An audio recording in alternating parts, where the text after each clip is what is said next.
anti-corruption. Which one? Yung sa PCSO. PCSO. Yeah. So yung sa PCSO, do you give the NBI time frame, sir? No, I did not.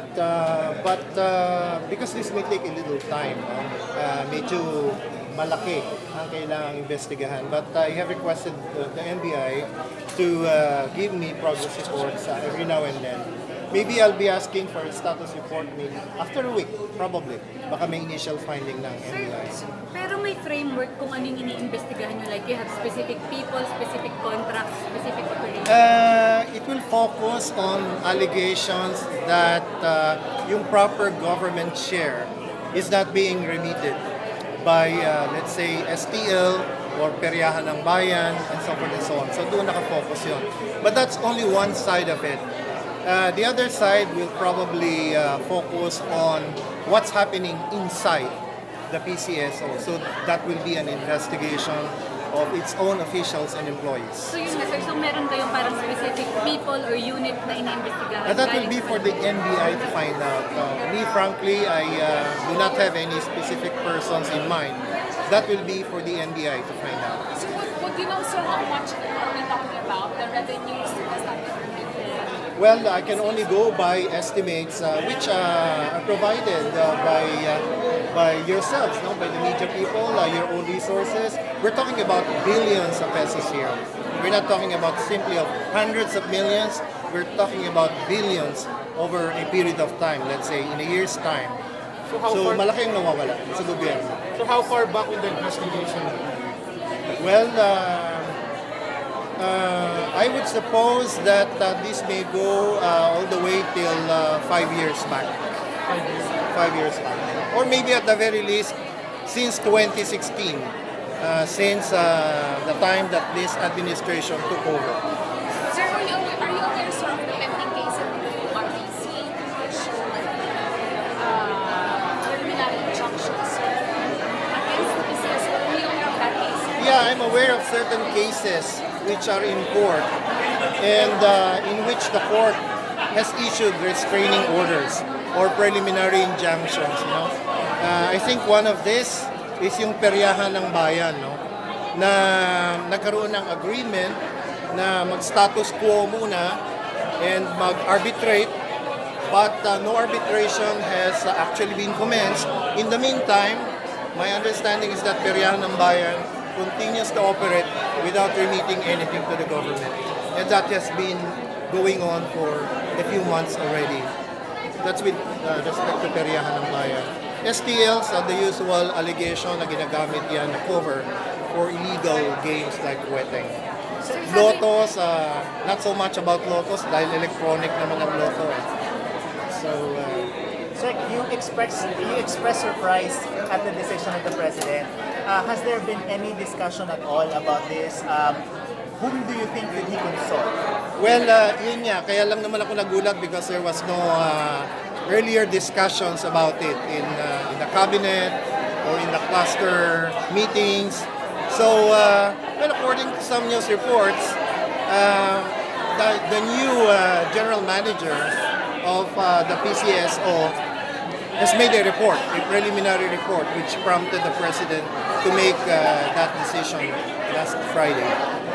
Sir, this So, is, no, that's sir, it. this is not the first time that the president made an order, na verbal order lang, walang papel, like Boracay, wala I don't think that this is the first time. He has made verbal orders in the past.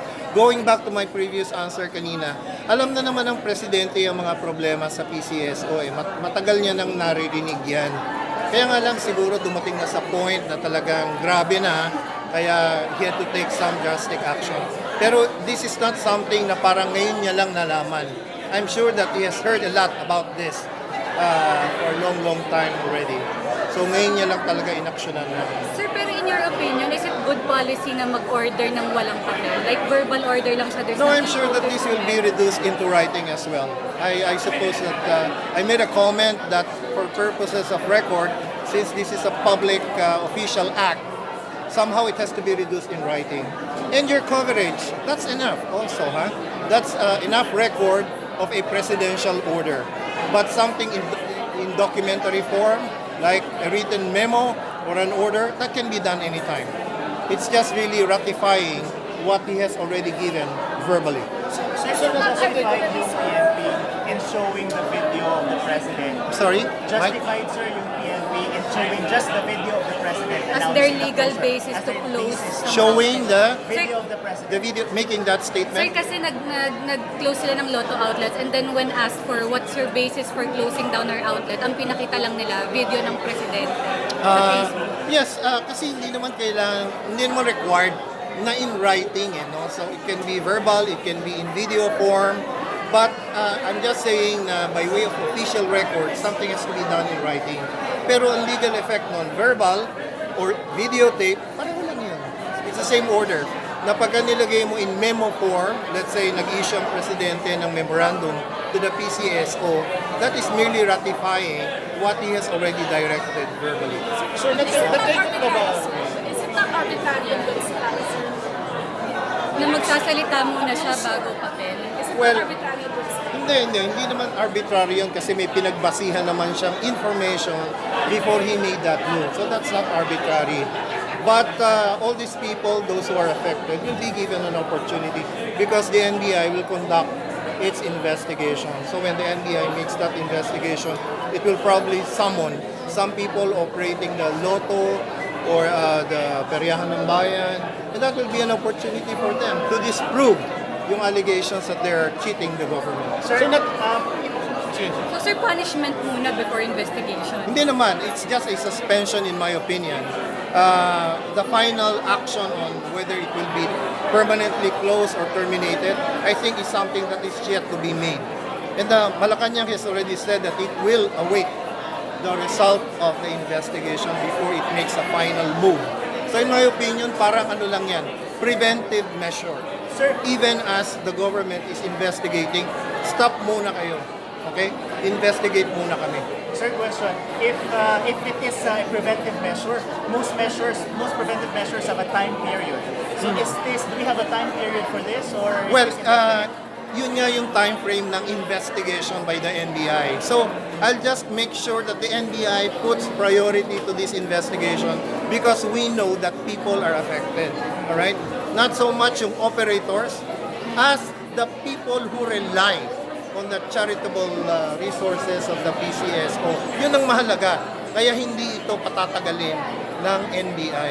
We will make sure that the NBI gives priority to this So investigation. sir, indefinite din siya kasi sometimes yung mga preventive suspension merong nakalagay na 60 days, Hindi, 120 kasi days. investigation nga, wala namang specific time frame kung kailan nila matatapos yun eh. So masasabi ko lang, unahin para tapusin ka agad.